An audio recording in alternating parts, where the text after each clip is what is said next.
आप देख रहे हैं इंडिया टाउन न्यूज, भारत की बात। नमस्कार, आप देख रहे हैं इंडिया टाउन न्यूज और मैं हूं आपके साथ सुरभि शुक्ला।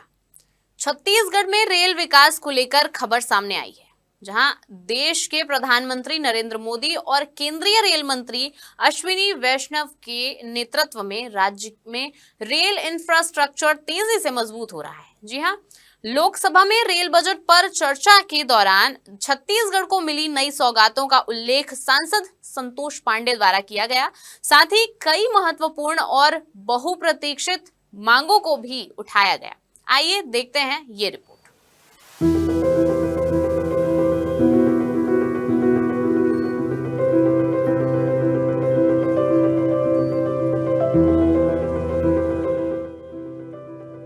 छत्तीसगढ़ में रेल सुविधाओं को आधुनिक बनाने और कनेक्टिविटी बढ़ाने की दिशा में केंद्र सरकार लगातार काम कर रही है।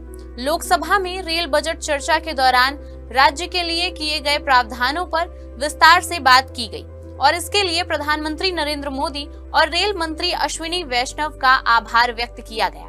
इस दौरान कई अहम मांगे भी सदन में सामने रखी गई। सबसे प्रमुख मांग रही डोंगरगढ़ से कटघोरा तक नई रेल लाइन के कार्य को जल्द शुरू करने की।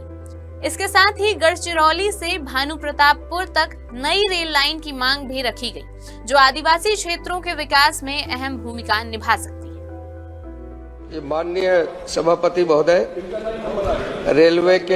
रेलवे अनुदान मांगों के समर्थन में खड़ा हुआ हूं।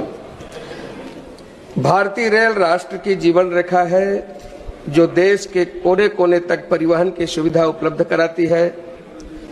इसका उद्देश्य प्रभावशाली, सस्ता, ग्राहक केंद्रित, पर्यावरण अनुकूल, एकीकृत परिवहन सुविधा उपलब्ध कराना है और साथ ही राज्यों, समुदायों, बंदरगाहों और औद्योगिक, वाणिज्य, पर्यटन केंद्रों एवं पूरे देश के तीर्थ स्थानों को एक दूसरे से जोड़ते हुए समग्र विकास का रेलवे वाहक बना है। महोदय, चाहे कोविड-19 का वो महामारी संक्रमण का काल हो, जिससे निपटने के लिए जब राष्ट्रव्यापी लॉकडाउन था, तब रेलवे अपनी सेवा बढ़ा दी थी। दवाई से लेकर, सिलेंडर से लेकर जीवन रक्षा के लिए दौड़ रही थी। डिब्बों को क्वारंटाइन, आइसोलेशन वार्ड में बदल करके सेवा में अग्रणी जिसकी भूमिका रही, ऐसा हमारा रेलवे इस प्रकार से कोरोना काल हो या कुंभ का पवित्र काल हो, चाहे वो वैक्सीन हो, चाहे वेपन्स हो, सबको सुगमता से पहुंचाने का काम यदि कोई करती है तो रेलवे करती है। रेलवे 2016-17 में 1,21,407 किलोमीटर का था, जो 24-25 में 1,27,366 किलोमीटर हो चुका, जिसमें नए ट्रैक बिछाए जाने से लेकर लाइन के दोहरीकरण, गेज परिवर्तन के कार्य अभी चल ही रहे हैं। महोदय, मैं बताना चाहूंगा कि जिस प्रकार से दक्षिण पूर्व मध्य रेलवे बिलासपुर जोन ने माल लदान के क्षेत्र में रिकॉर्ड दर्ज किया है, पूरे देश में सर्वाधिक लदान और आय अर्जित करने के मामले में लंबे समय तक नंबर 1 रहा है। देश में औद्योगिक संरचना एवं उनके विकास के लिए कच्चे माल, अयस्कों एवं ताप घरों के लिए कोयला पहुंचाने में दक्षिण पूर्व मध्य रेलवे निरंतर रूप से कार्यरत है, ताकि देश में औद्योगिक उत्पादन सुचारू रूप से चलता रहे एवं जनमानस को भी आवश्यकता के अनुसार और सभी प्रकार से संसाधन की पूर्ति हो सके। उल्लेखनीय है कि पूरे देश के पावर हाउस, उद्योगों, कारखानों को कोयला, लौह अयस्क, सीमेंट, उर्वरक, मैग्नीज इत्यादि सामग्री पहुंचाने में दक्षिण पूर्व मध्य रेलवे जो हमारा, जिसकी महत्वपूर्ण भूमिका रही है। महोदय, पिछले 3 लगातार वित्तीय वर्षों से दक्षिण पूर्व मध्य रेलवे 25,000 करोड़ से अधिक की माल भाड़ा आय अर्जित करने वाला हमारा क्षेत्र रहा है, जिसमें पिछले वित्तीय वर्ष 23-24 की तुलना में अभी 19 दिन पहले और जो कुल मिलाकर के है, ये उपलब्धि रिकॉर्ड हासिल की है, जो अन्य रेलवे की तुलना में, और 1,587 करोड़ की वृद्धि के साथ सर्वाधिक वृद्धि करने वाला रेलवे जोन है। पूरे भारतीय रेलवे के माल भाड़ा आय में दक्षिण पूर्व मध्य रेलवे का योगदान 17.20% योगदान रहा है। महोदय जी, मैं अपनी बात रख रहा हूं, बस इसके जस्ट बाद।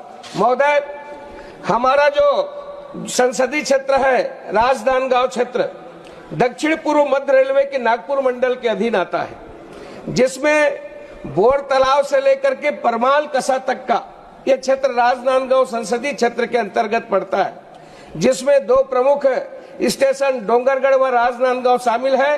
दोनों अमृत स्टेशन में शामिल किया गया और शानदार एयरपोर्ट जैसा हमारा ये अमृत स्टेशन दिखता है। इसके लिए मैं माननीय अश्विनी वैष्णव जी जो हमारे सम्माननीय मंत्री हैं, मैं उनका हृदय से अभिनंदन करता हूं, बधाई देता हूं।